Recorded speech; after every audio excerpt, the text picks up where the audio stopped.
Okay, so here's a quick little look at my engine right as it is right now. Um, so these are all of these boxes represent lights.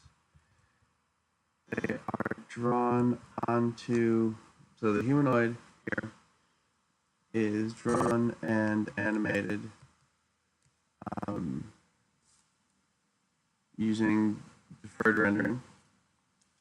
Um, Ultimately, because this isn't a scene with a lot of occlusion, yeah, it's not saving me very much in terms of performance or anything. But yeah, so all these, especially because all these lights are actually, all these cubes are actually done as forward rendering on top of the rendered humanoid here. Let's get him speeded up a bit.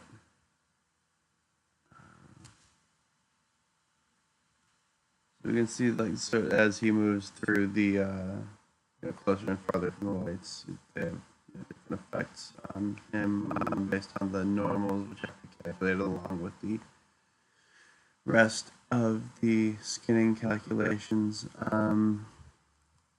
It's been a little pointy today. I'm not sure why, but I've been working on a compute shader, and that's been yeah, something of a quandary to me as to why it's not currently working. As is why there's a single animation in the set that when it is used to, so the animations do blend together a little bit, um, but they this one is the one that I mainly focused on blending, and it does not like anything anymore, which is unfortunate. As even earlier today, it was at least interesting to look at as opposed to whatever that just was. Also been having some strange errors just today, just since I started working on the compute shader. So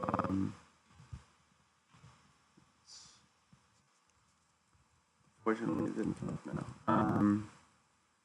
But we can see him there. This is the animation. It's a good way to see some of the lighting effects with that, especially on his arm as he comes forward here. Let's look at that.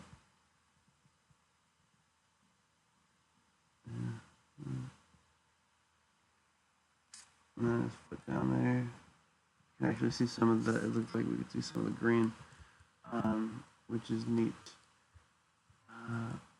Oh, yeah, so this, we can see all the point lights really well when he blows up this way. And you can tell that there's something backwards about the animation. If I speed it up enough, he will actually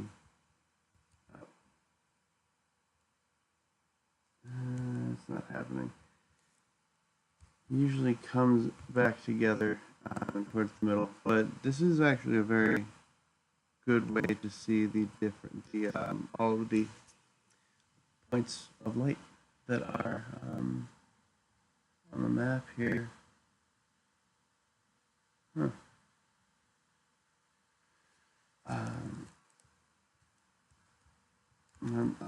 In the scene, rather, not on the map. Yeah, so we can just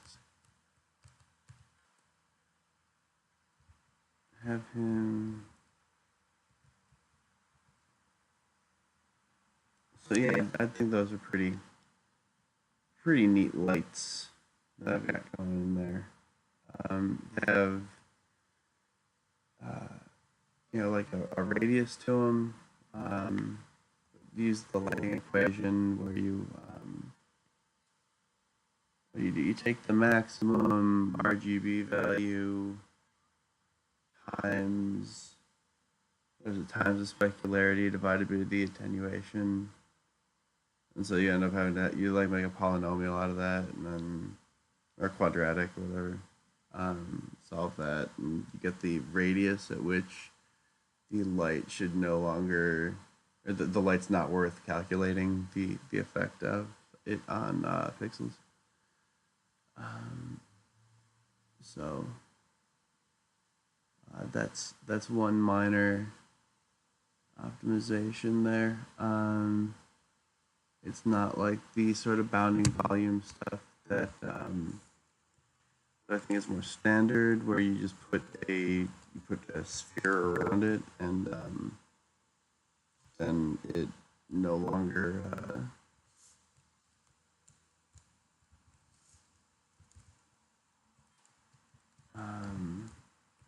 and then the light just is not able to go past the actual invisible sphere model.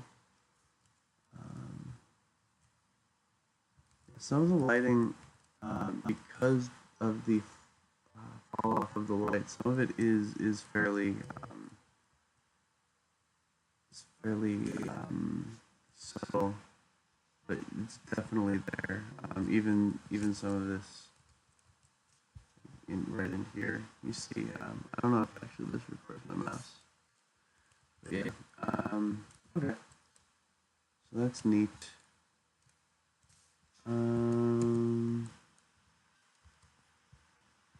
Yeah. So my compute shaders do not currently work, which is very unfortunate. I'm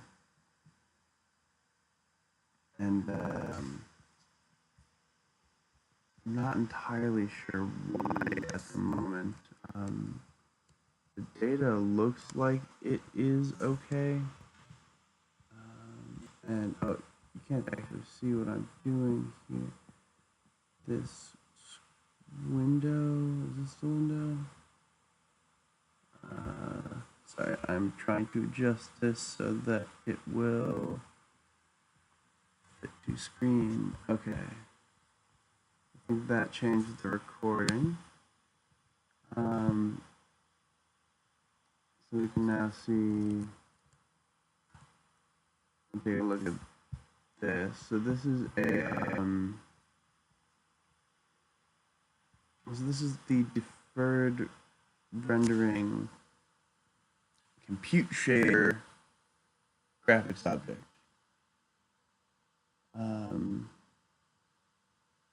Which the major difference here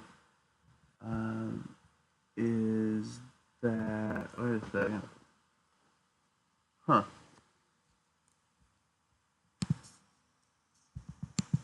So I don't know where is the inverse. Check.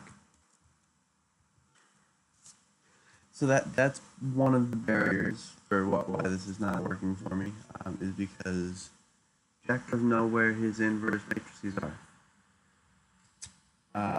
As opposed to, we'll go ahead and take a look at the not so compute shader, and we see that I have just jammed, and yeah, obviously this is not a good trick. I've just jammed the values into the uniform in the shader when I actually create the shader object. Probably not a best practice. Probably. But we see, yeah, and then there's the bone in time being pushed over there, whereas that's what the, oh no, this is the, no,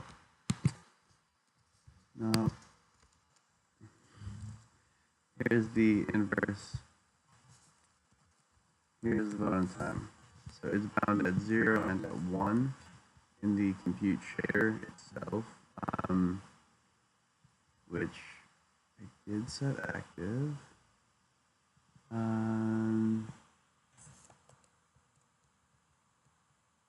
Yeah, this is not the most impressive demo, but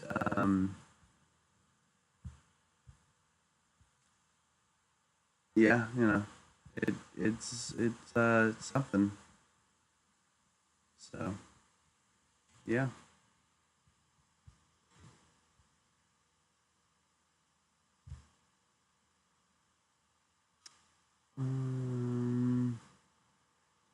Got some warnings here. So that's good. This is gonna load a bunch of symbols.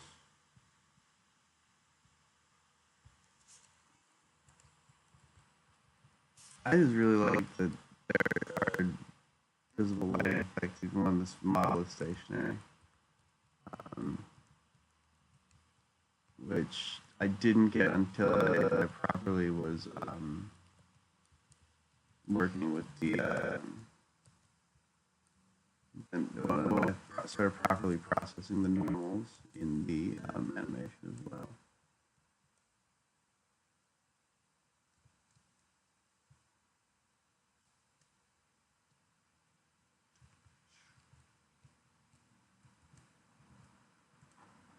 So, yeah, we got 3 animations, 1 model, but the lights are neat, and the rendering is deferred, although since this is a given the nature of the scene, this is a terrible place to use deferred rendering, because it's actually probably more expensive than just doing it as a forward render, because of all of the writing to extra files, and it's definitely more memory intensive for what what can be a big gain, but in this case, probably could just do all of the lighting forward, like just as I'm drawing the boxes. I do think it's neat that I was able to, and by working through this tutorial on Learn OpenGL, they have these boxes, and I adapted a lot of their code for this demo. I mean, a lot of it is very, very different, but some things like draw a cube in random spots onto a quad that has had